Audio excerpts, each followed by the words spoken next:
Hello, my beautiful, lovely people. How you doing on today?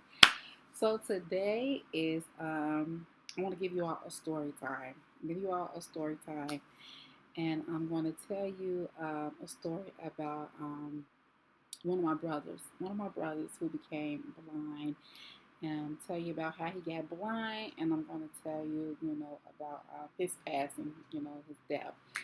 So, y'all get your tissue, whatever you have to. I got my tissue is because um, I was planning to do this video a while back, but every time I got ready to do this video, tears was just, I was just tears. I was just crying. I was just crying. It's like just, putting this together. I was just kept crying. And so at the time, I believe I wasn't ready to talk about this yet. Sometimes when you go through different tragic events in your life, it takes time for you to talk about that tragic event. It takes time. So it took me some time to talk about it. And so the reason why I'm able to talk about it now, I believe, is because, God has been healing me. He's been giving me comfort and assurance. And so I did, when I was writing this, I shed a little tears. But, and then I began to tell God, I'm like, I'm going to do this. I can do this. And so what inspired me to do this video was one of my classmates. One of my classmates, Tamika, if you come across this video, hey Tamika, I'm praying for you. I'm praying for you due to the loss of your father and your brother. I'm praying for you. But my classmate, she encouraged me to do this video. It's because she was the one that when I lost my mother. When I lost my mother, she was the one I would talk to on the phone, and she would give me encouraging words, telling me, because she went through it. She went through when she had lost her mom, and so I talked to her, and she was like one of my supporters. She's one of my supporters, and so she called. She reached out to me a couple of days ago, and she told me that she just lost her father and lost her brother, and so I told her I'd be praying for her, and I sent her the link to one of my videos. But she inspired me to do this video was because there are so many people out here in this world that they have loved ones that they might have an illness, they might have a disability, might be like my brother, they was blind, or they might be paralyzed, they might have whatever the case may be of a illness, and some of them that they probably still living today, or some of them they probably passed on. And so I just want this video to be an encouragement to those, if you have a loved one, love on them. Love on them, be there to help them, to assist them, whatever it is they may be going through. It's because you never know. You never know that, when it's going to be their time to leave. And so I got my notes in case that I forget anything. I have to write this down.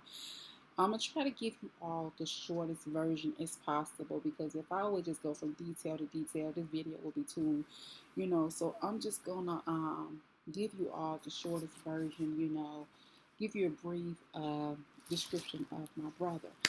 So I think I said this in one of my videos. My mother had 14 children. She had 14, yes. There was 9 boys and 5 girls. And so I am the 12th child. I'm the baby girl. And so I had a brother, and one of my brothers, he passed away back in 2008. But before his passing, my brother, he became blind. It was one day, I believe it was back in 2004. And the reason why I believe it was 2004, because at that time, my twin girls, they was just being, they was just little babies just being born. And so in 2004, he was in a car with one of his friends, and his friends was going to see about his daughter. And so my brother was sitting in the car. He was sitting on the passenger side. He was sitting on the passenger side, and his friend, I believe his friend had just walked his daughter back to the door or something. And so my brother was sitting on the passenger side. This car drove up on the passenger side. And I hope y'all can hear me. I'm going to try to talk as loud as possible. But I got my fan going. And so this car drove up and shot my brother in the face on this side, like I believe was his right eye, if I'm not mistaken. Shot him in the face 5 times. Yes, shot my brother in the face 5 times. One of the bullets went through his back, so he had like a big old scar on his back. He still had pellets in his back. When he had came home, he still had pellets in his back. So they shot him in the face 5 times. And so my mother got the news. My mother got the news when they called my mother and told my mother that he just got shot 5 times in the face. And so my mother, she told, doing at the time, because it was like she just got the news. So my mother, she was like emotional. She was probably, I don't want to say she was emotional. It was just probably a whole lot of things was going through her mind at the time. And so she told, she couldn't go to the hospital right away. She went and she prayed. She went and prayed. And so she told my oldest sister to go to the hospital. And she said, go to the hospital, go there until I get there. So my oldest sister went to the hospital until my mom got there. And then later, then eventually my mom, she went to the, she went to the hospital. No, she told, wait, let me go back. My oldest sister told my mom, they want to do surgery on him. They talking about taking his eyes out, telling that, he's going to be blind. And so my mother told my sister, she said, don't let them touch his eyes. She said, don't let them touch his eyes until I get there. And so then soon later on, my mom, she got to the hospital. She got to the hospital, they was telling her all these things. They had to, he had to get surgery and he's going to be blind and all that stuff. And so then, fast forward, so after that, the surgery and all this stuff. So as he's recovering and he's getting ready to, his family recovered, they sent him home, and we had to round the clock. We took turns. My mother and the rest of my siblings, we all took turns nourishing him back to health. He had wires. He has wires on his teeth. He had wires on his teeth, so he wasn't able to eat. All his food, we had to feed him through we had to blend up his food like any food, and he he liked to eat. He eat a lot and different foods that he liked. So we had to blend up everything, every food that he wanted. Let's say if he wanted, his favorite was like bourbon chicken. So we would go get the bourbon chicken for him and put it in the blender. We had to blend everything up in the blender, and he had to drink it out of a straw because he had wires on his teeth. So everything that he ate we had to blend it up. And so that's how he ate his food. And so then we had to assist him to the bathroom different times. We had to take him to, he had to go to the bathroom. He would be in the bed, and if he had to go in the bathroom, like somebody would be like sitting by his bed. We took turns. We would lay on the side of his bed, and if he had to go to the bathroom, he would like hit you. I remember one time it was so funny. One of my sisters, because she had braids. She had braids. And he was in the bed. He had to go to the bathroom. He thought he was touching her. He pulled her hair, and she was like, "Don't be pulling my hair." She was like, "Don't be pulling my hair." And he was like, "I gotta go to the bathroom." And so my sister, she got up and she took him to the bathroom. But we took turns, we took turns like being his help, being his like he didn't have like we didn't have to get like some people have help at home, caretakers. We were his caretaker. Each one of us, my siblings, my mother, we took turns. We took turns, taking him to the bathroom. We took turns. If he, when he had to go to his doctor's appointment, my mom and my dad, they did that. My mom and my dad, they would take him to the bathroom. And like when he goes somewhere, someone had to guide him. Like he would take his hand and he would lay his hand on your shoulder, and we would have to guide him. Wherever he was going, we had to guide him. And so this went on.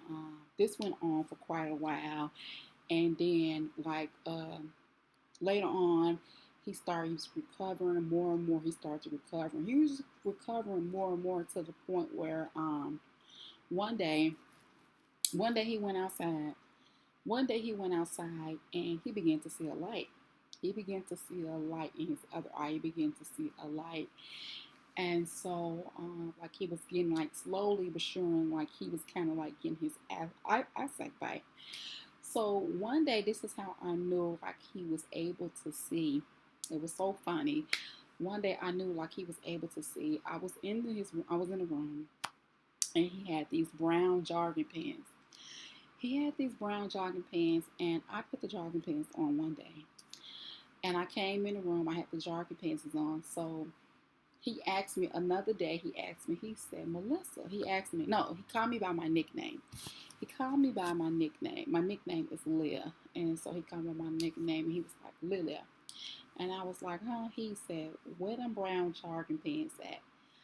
I must have flew out that room so fast. I ran out the room so fast, and I was like, "Oh my God, he can see." I was like, "He can see."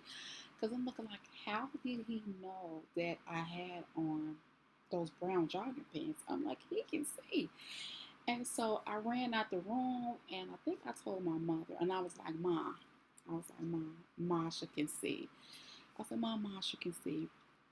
And so she was like, and I told her, I said, "Mom, I had on these brown jogging pants, and I had on these brown jogging pants." And I said, "Mom, the brown jogging pants I had on was his." And I said, "He asked me where they was at." I said, "Mom, he could see." And my mom was like, we were just thanking, we was just praising God. And so before I go any further, I just want to rewind back. I want to rewind back to when he got shot. So before my brother got shot, I had this dream. The Lord, even as a young child, the Lord would always deal with, he would show me things like through dreams and stuff. Like I would dream things and things would come to pass. So one night I had this dream that my brother got shot. I had this dream that he had got shot, and exactly the way that he got shot, exactly where he got shot is the way that I saw it in a dream. So I was asleep. I had the dream that he got shot in his face. And I woke up crying. I woke up crying, and my mom was like, "What's wrong?" And I said, "Mom, I just had a dream that Masha got shot." And so she told me, she said, "Well, you probably had that dream is because of, the lifestyle he's living. Because during at that time, my brother, like, he was wrapped up into, like gang and all that." And so she said, "You probably had the dream is because of the lifestyle that he lived." And she told me to pray. She told me to pray for him. So I did. I prayed for him. So I want to say like maybe like a couple of weeks later, he got shot. That's when he had got shot. So I just want to mention that, I just want to mention that like before he got shot, the Lord showed me in a dream, he was going to get shot. And so I had to pray. And so now let me fast forward. And so after we saw he started seeing a little light and stuff, and he was able to see a little bit. So my mother told him one day, she said, "Marshall, I believe that God will give you back your eyesight. God will give you back your eyesight if you stop doing what you're doing. Like if you stop living the lifestyle that you're living, God will give it back to you." And so here it is. I'm gonna say, we're gonna fast forward. I want to make sure y'all. I don't want to leave anything out. Um.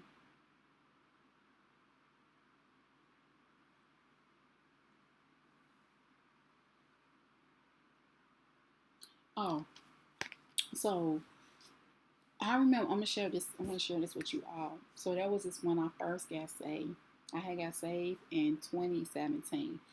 When I got saved, it was 2017. Yeah, it was 2017. So when no, yeah, no, 20, not 2017. It was 2007. Yes, it was 2007 because he had got shot 2004. So it was 2007. I got saved.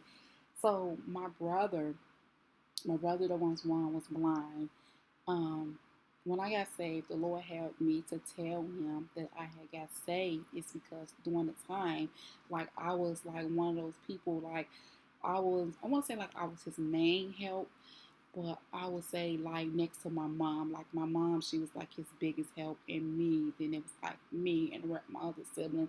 He would call me, ask him to do things for him, and so I had to tell him. I had to tell him is because I used to help him. Like, he was wrapped up in that lifestyle. He was wrapped up in that lifestyle. So he used to have me like to hold things for him, like his money. Like he used to have me to be his accountant, to hold his money. I was like his personal banker. And so the Lord had me to witness, to tell him first. I had to tell him, told me to tell him.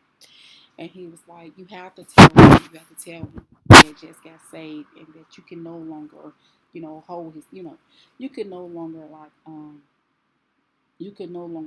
hold his money be his, like, you couldn't do it no more. And so I told him, and I just want to thank God that when I told him, he was like, he was okay. He was happy with me. He happy for me. Like, I understand. Hey, God, now now you have a relationship with Christ. You serving Christ, and I understand. He was okay with it. And so then, fast forward. So fast forward. Just one. We're gonna fast forward to 20. It was 2008. Here it is, 2008, and here it is, 2008. He was in the house. He was in the house, and I'm gonna say, and one of his associates, they came over, and they supposed to have when it's the garage. It was the garage in our garage. They went to the garage and they supposed to went in the garage, sat in the car, and they supposed to they was back supposed to be smoking. They went back there to go smoke, and so one of my brothers, I guess I don't know if you noticed, he been gone for quite a while. So he went back there to go check on him, and the garage door was locked.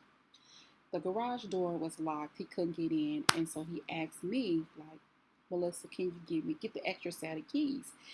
And so when I went to get the extra set of keys, I'm in the house and I'm looking for the extra set of keys. And as I was looking for the extra set of keys, I heard in my voice, I heard the Spirit speak to me and say, "It's too late. Like it's too late. He's gone." And I'm like, "What?" So I hurry up. I ran out the back door. I run to the garage. By that time, my oldest brother at the time, by that time, the one was trying to get in, he managed to get in the garage. He managed to get in the garage and grabbed him out the car and was performing CPR on him. The other individual that was in the car with him, he was grabbed my brother out the car and performed CPR on him. And so then I guess they called the paramedics, and the paramedics came. And when the paramedics, and I'm standing in the garage, like I was in the garage, I was like standing by the car, so I couldn't see what was going on, but I just heard what happened. And so then I'm standing there at the garage, and then later on, one of the paramedics came and he said, it's nothing else. He's gone. And I'm like, cool. I'm like, which one? I'm like, which one? Because it was two of them in there. It was my brother, and then it was the associate. It was the associate that was in the car with him. And I'm like, cool. I'm like, which one? The big one or the small one? And so they was like the big one. And when they said the big one, I knew right away they was talking about my brother, because my brother was like a big husky guy. He was like a big husky guy. So I knew it was him. And so when they said that, I was just lost it. I was just crying. I was crying, and I went back to the house. And at the back door, like my family, my mother, they were standing at the back door, and I was like, he's gone. I was like, they said he's gone. And I just began to cry. I began to cry. I began to just cry, like why? I was just like, and so as I began to cry and mourn his loss, that night, this when I first read the book of Revelation, reading like I want to say, I read the book of Revelation from chapter 1 to chapter 22. God had me in the book of Revelation all that night. I fell asleep reading the book of Revelation, that night when my brother, he passed away.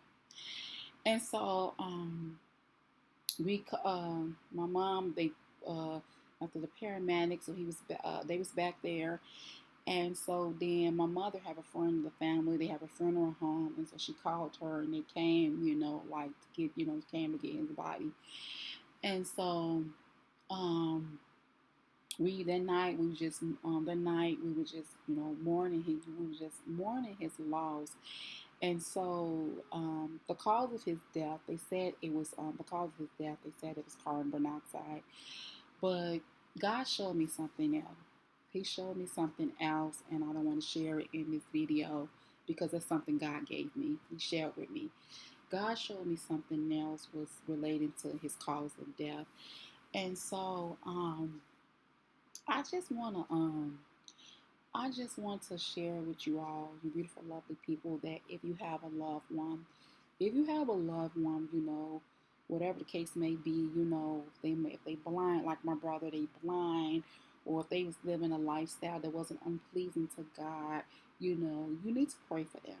You need to pray on their behalf if you have a loved one. And if they live in a lifestyle that is unpleasing to God, or whatever it is they may be going through, or if they have an illness, pray for them. Pray for them. You still, if you can, be there for them to help them and assist them. It's just like my brother, like I stated, and we used to tease and we used to joke and we used to call him Stevie Wonder. We used to say, "You just like Stevie Wonder," and he was just smile and he would just laugh. But I want to just encourage you to just woo if you have a loved one and they may be blind, they may be paralyzed, whatever it is that they may have, try to be there for them. Try to be there for them. Try to pray for them. Try to lend a helping hand, because you just don't know. Tomorrow is not promised to tomorrow is not promised to any one of us. And so, um, you know, his death, like it really like left an impact. It really like each and every one of us, me and my brothers and sisters, is because Christmas, he used to play Santa Claus and he used to come and bring us gifts and stuff. So every holiday, that like it did something to us because we wasn't going to get that anymore. We wasn't going to get him coming in Christmas Day, bringing everybody gifts and stuff. So the holiday been kind of different without him. The holiday been kind of different without him, but God has helped us. God has helped us, He has helped us through the death of my father. He has helped us through the death of my grandmother. He has helped us through the death of my mother. He has helped us through the death of my brother. He has helped us. So, to anyone, I just want you to be encouraged and to know that God will help you. God will help you. Let me take this peppermint out, y'all. God will help you. God will help you get through the death of your loved ones, whatever it is. And like I think in one of the other videos I did, God will help you. If you have a loved one and they putting them on hospice care, God will get you through this. You have to pray and you have to ask God, like, Lord, they telling them that they don't have they don't have long to live. Pray for them. And as I stated before, I think it was I'm trying to think what video was that I did. And Lord Jesus, hold on. And I want to say, oh, it was a Bible study. Bible study I did on my alabaster box where I tell the story how they prepared Jesus for his death. And so, um, and I was saying, set the atmosphere, set the room, set the atmosphere. And so you have to set the atmosphere. Like if you have a loved one and they send hospital care, set the atmosphere in the room. Let it be peace. You might have to put all negative people out, people that's going to be confusion. You might have to put them out the room. I mean, that's what we did for my mom to set the atmosphere. So she can, when she left in peace. She left in peace. Now, with my brother, it was really tragic. It was a tragic event. It's because he was blind. He left this earth and he was blind. He couldn't, he couldn't see, he couldn't see. So he left this earth. He couldn't even see what was, and the person that was in the vehicle, the car with him, they wasn't, I don't think they was in, I don't want to go into the store, there was no help to him. But he left this earth in a tragically way. It's because he couldn't see. He couldn't see. You imagine you in the car, in the car with an individual that you thought you can trust, and you can't see. You can't see. And so I just want to say that if you have a loved one, pray for them. Pray for them. Pray for them. Pray for their protection. Pray, just pray. Ask God to cover them with the blood of Jesus. If you see that they got friends and you know their friends ain't no good, pray for them. Pray that God pray that God just open up their understanding. Pray that God get them away from that individual. But pray. And so as I get ready to end this video, um, um, like I just say, y'all, just love your loved ones. You have to love them, love them, love them. Pray for them, pray for them, pray. Pray for them because you just don't know. You just don't know. And like I said, my classmate, she reached out. I was so glad. I was kind of glad that she reached out to me and she shared with me and told me she just lost her father. She just lost her brother. And I told her, I said, give me your phone number. And she said her phone wasn't on. And so I told her, I'm going to be praying for you. It's because that's the same person. Like I didn't forget. That's the same person. That's the same person that helped me through the death of my mother. So I wanted to be there. I wanted to be there for her. And I wanted to give her some encouraging words. So Tamika, if you come across this video, I want to just say I love you. I'm praying for you and your family. Be encouraged. Be encouraged. God is going to help you. God is going to help you get through this tragic event, through the death of your father and your nephew. Be encouraged. I love you with the love of Jesus. And so I'm going to end this video, y'all. I just want to share this story about, my brother, how he became blind and then his death. It's because I did a video on my mom. I told you my mom, she died to breast cancer. My father, he had a heart attack. And then my grandmother, she had stomach cancer. And so I never, shared the story about, my brother, So I just want to share this with you all. Pray that it bless you, it encourages you, it strengthens you, that to know that you love on them, and pray for them. But until next time, it's your girl Melissa. God bless.